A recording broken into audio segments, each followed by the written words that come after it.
Miq të nderuar të televizionit të Besa, ku do që jeni, përshëndetje nga studio nr. 1 e televizionit të Besa në emisionin tonë të Del për Del, që ka të bëj në kuadrat e emisionit të Mysafir në studio. Sonte jemi për të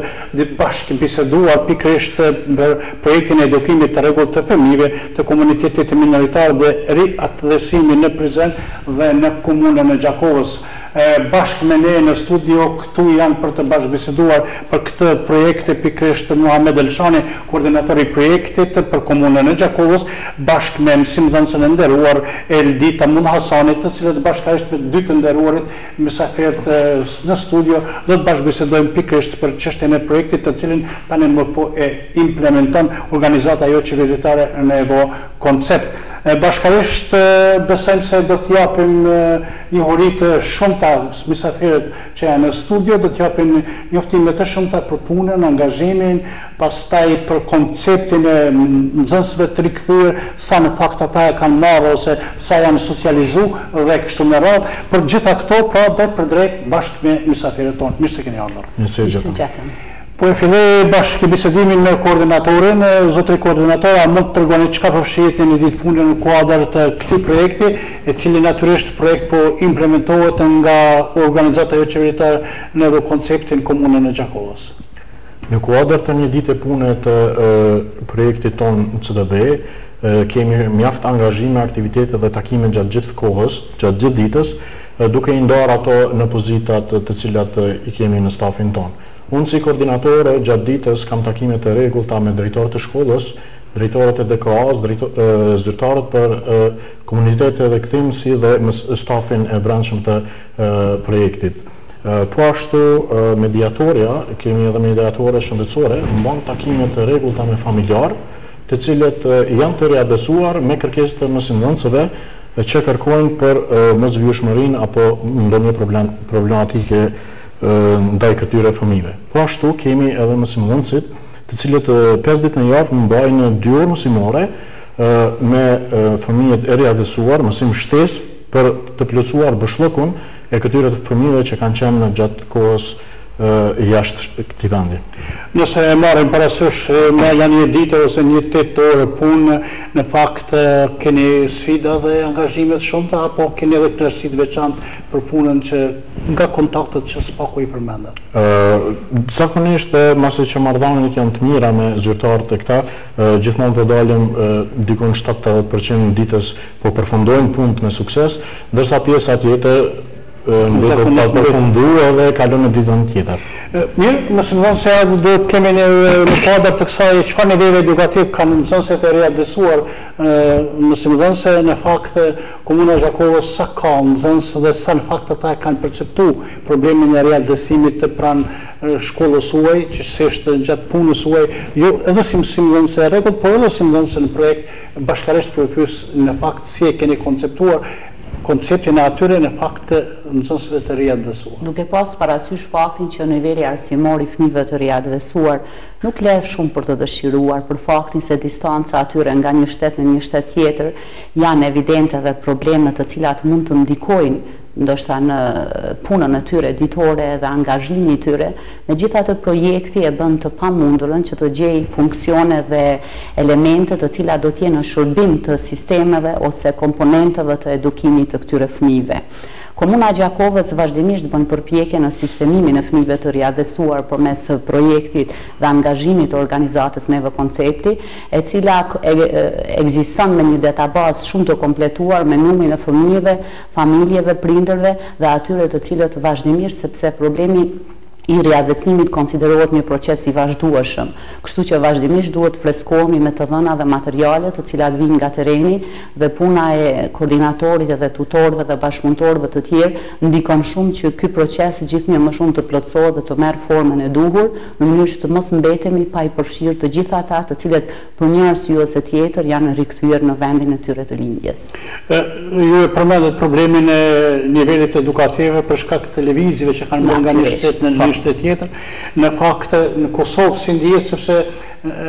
realisht për të parë ndron shumë koncepti i jetës së një nxënësi bie fjala në Gjermani dhe në Kosovë. Natyrisht këto mund të lënë ndoshta sa pasoja aq edhe mund të ketë edhe suksese. Ne kemi përvoja dhe rrëfime të ndryshme të këtyre fëmijëve, të cilët kanë bërë vite në shtete të ndryshme të Europës dhe natyrisht janë të gatshëm të bëjnë ndryshime të cilat ju ofron vendi tyre i lindjes. Madje shpesh ata janë ndi mirë atje për shkak të kushteve infrastrukturës shkollore, por gjendja emocionale e tyre qëndron shumë më mirë në vendin e tyre të lindjes. Domethënë janë ato afërsitë dhe dallimet të cilat i bëjnë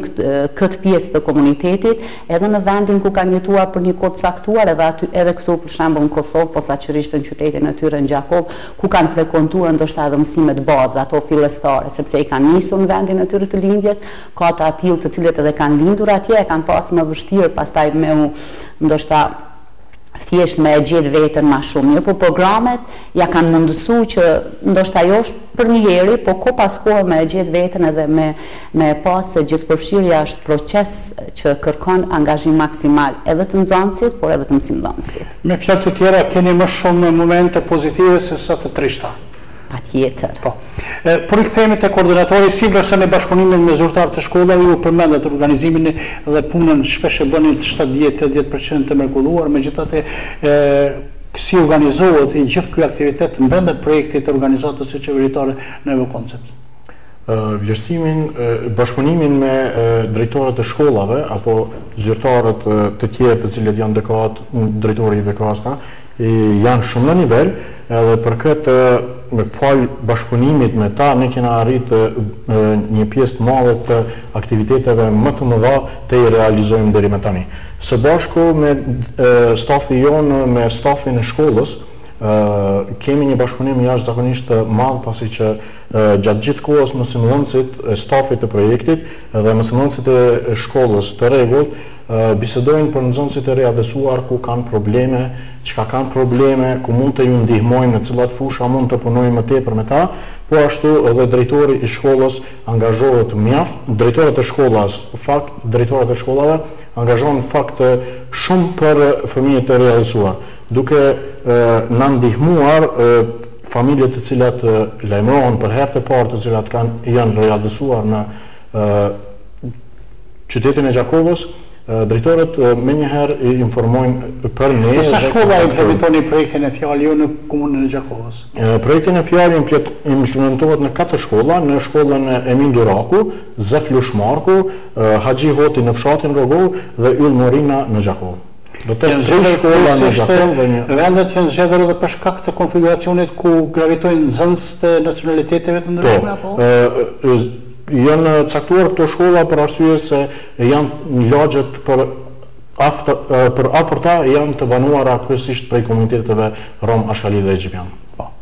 Për mësimdhënësve dhe njerë, por i kthehemi tek ju, sa janë të interesuar nxënësit për orët të shtesë. Nuk po flasim për orët e rregullt, për në cilat natyrisht dhatë edhe opinionin tuaj shumë pozitiv, por për orët të shtesë, sa tregojnë ata interesim, si sheni dhe sa në fakt mendon se ndihmon ora shtesë një mësimdhënës të kësaj natyre, flas për fëmijët e readresuar, nxënësit e readresuar. Nga praktika jonë prej shtatorit konsideroj se mësimdhënësit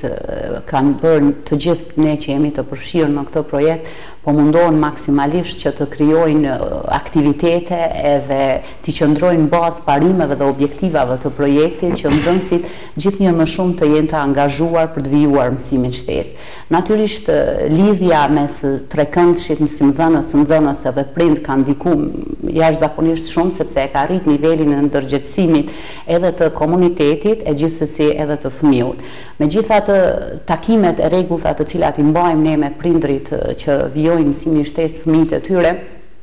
na bëjnë edhe të evidentojmë shumë probleme të cilat në praktikë ndoshta nuk do t'i kishim pa, po të mos ishin prindrit ata të cilët i tregojnë. Mirë, po ata janë të gatshëm tash domosdoshmërisht me i thonë fëmijët që mësimi shtesë ndikon në ngritjen e suksesit, ndikon në gjithë përfshirje, ndikon në mirësjelljen edukative të fëmijët, e mbi gjitha ndikon që ai me u ndi veten më superior, me ndi veten mirë dhe jo të neglizhuar për shkak të mungesës për një kohë caktuar që nuk e ka pasur në vendin e tij. Do më thënë, të gjitha këto e kurorëzojnë një angazhim të shtuar të mësimit shtesë, e posaçërisht edhe komponentët që kanë të bëjnë edhe me detyrat të shtëpisë,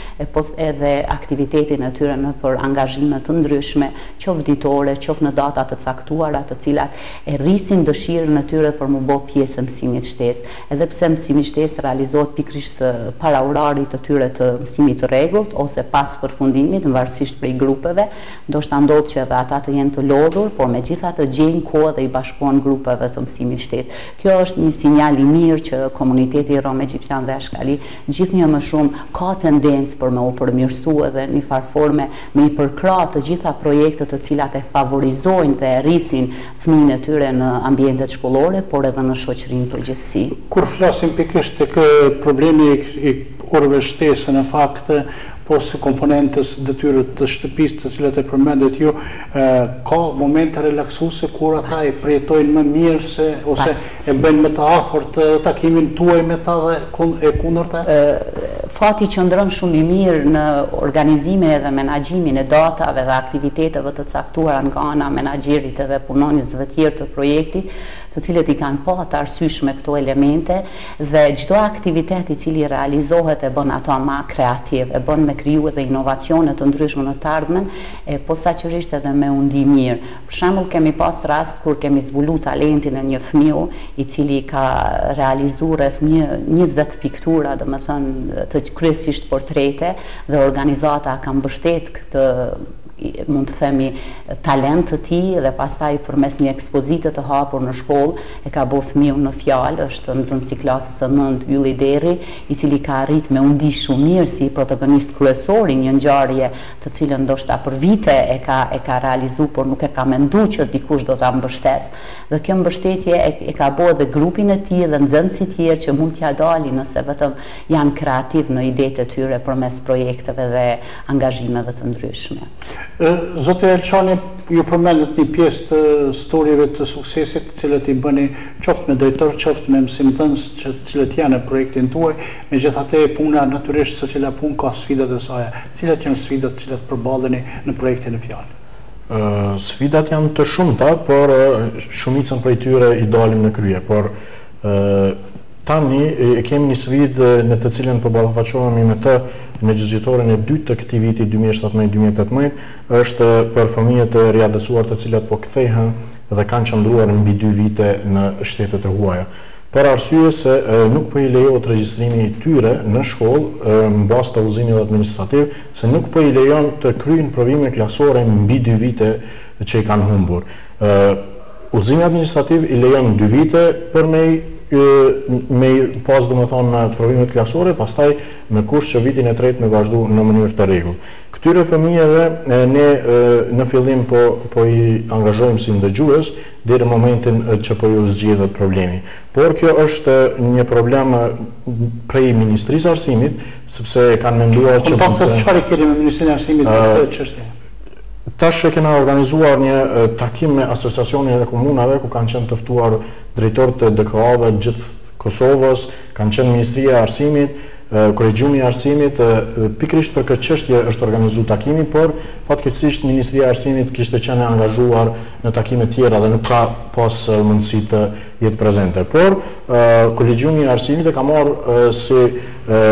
përsipër këtë çështje për me e adresu në Ministrinë e Arsimit për të dalë me një aneks udhëzim administrativ ose me e bën një udhëzim administrativ të ri për këta fëmijë, sepse Ministria në atë kohë ka menduar që brenda 2 viteve do të përfundon komplet çështja e riadësimit, por ja që po vazhdon. Po vazhdon më tej. Mësimdhënëse ju natyrisht përmendet edhe shumë punë ose shumë storie të këndshme me nxënësit, megjithatë çfarë mendoni, cila do të ishte mënyra e organizimit të këtyre orëve shtesë dhe propozoni që çfarë forme duhet bëjnë që ata të jenë sa më të afërt tek orët shtesë, jo te orët e rregullta, tek orët shtesë me punën tuaj. Me punën e mësimdhënësve, me që jeni këtu ju vëpërdojnë. Tu pas parasysh që jo se cili fëmijë mund të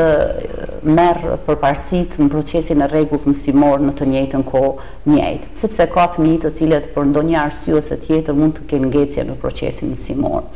përmes prezantimit të grupeve të caktuara të cilët kanë arrit, sepse ne i marrim pasqyra të suksesit pothuajse çdo 3 mujor në mësimin e rregullt dhe vazhdimisht ndikojmë tek fëmijët në land caktuar që ata me ngrit dhe me pa veten që mund t'ja dalin edhe në ato land ku kanë menduar që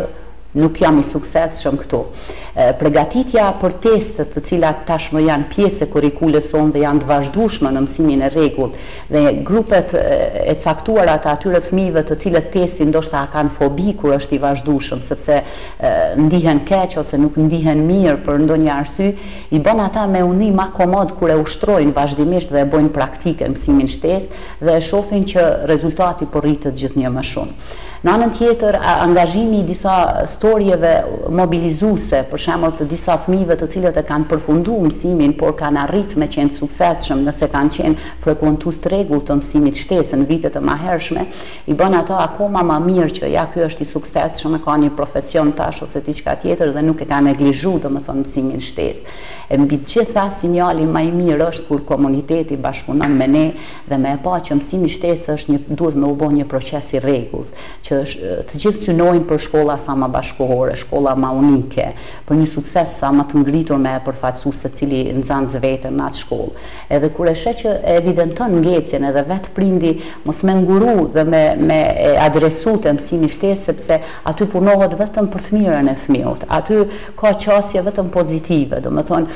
kreativiteti ndërlidhet me metodologjinë e mësimdhënies edhe mësimdhënies. Kështu që ai njihet më mirë ndoshta mund të them. Është kjo mësuese një shenjë e ministrisë e cila tani më ka ndërmend të bëjë disa shkolla pilot projekte pikërisht për mësim tërditor?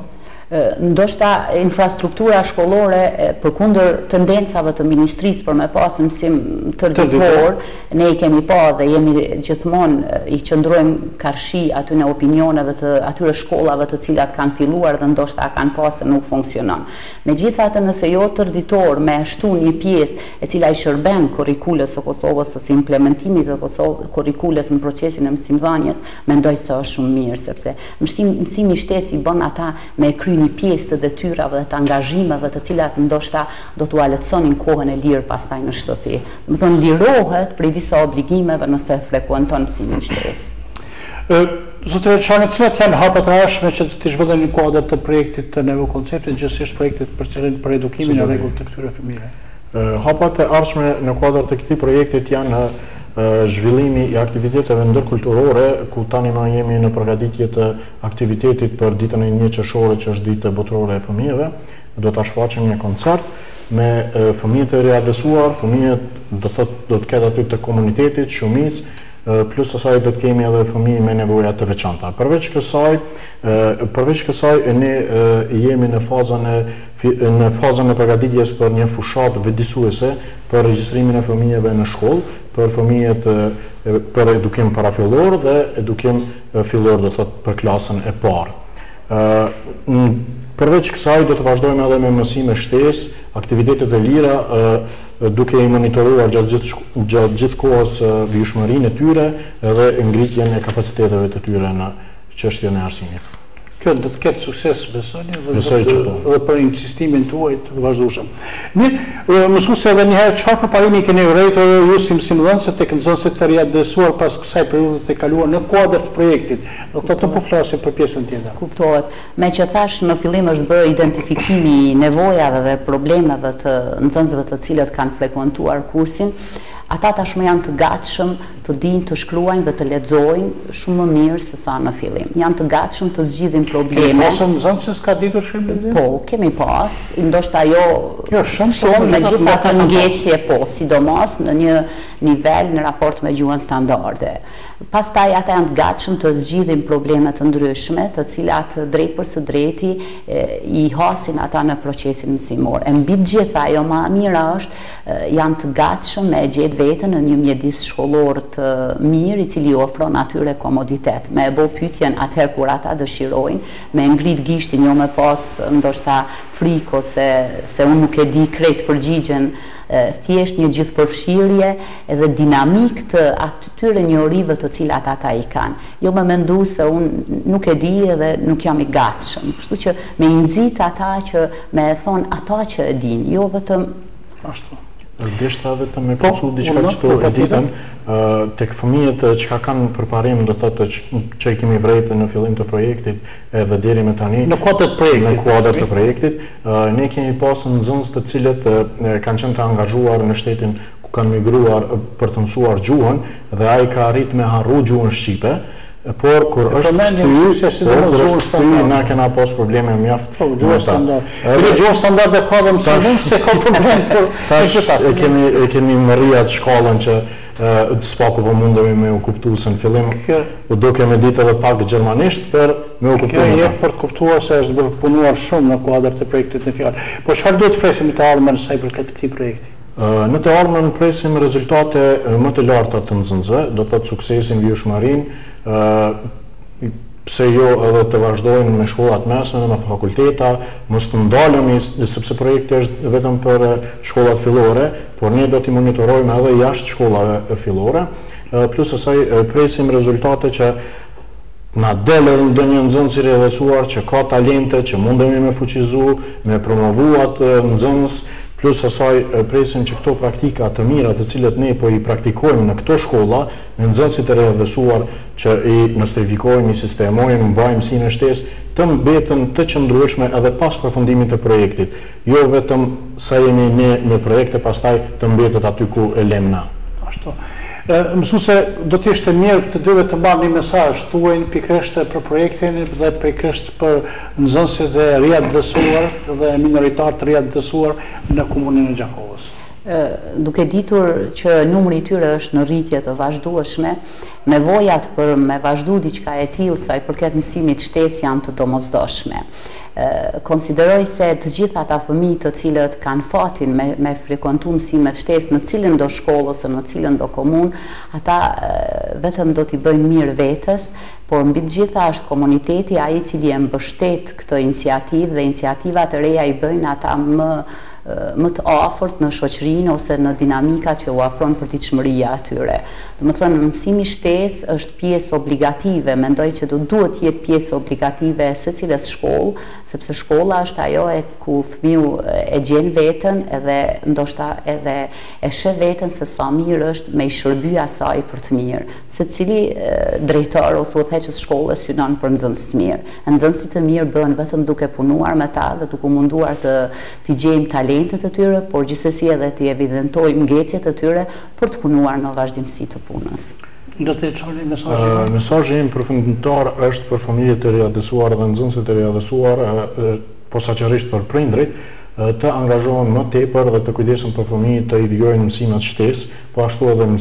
mësimin e rregullt, po ashtu bëj thirrje për prindrit të mos hezitojnë të kontaktojnë me ne edhe nëse është jashtë këtyre lokacioneve që ne punojmë, atëherë na jemi të gatshëm të i ndihmojmë si në sistemimin e shkollës, si regjistrime, si nostrifikim, si të gjitha.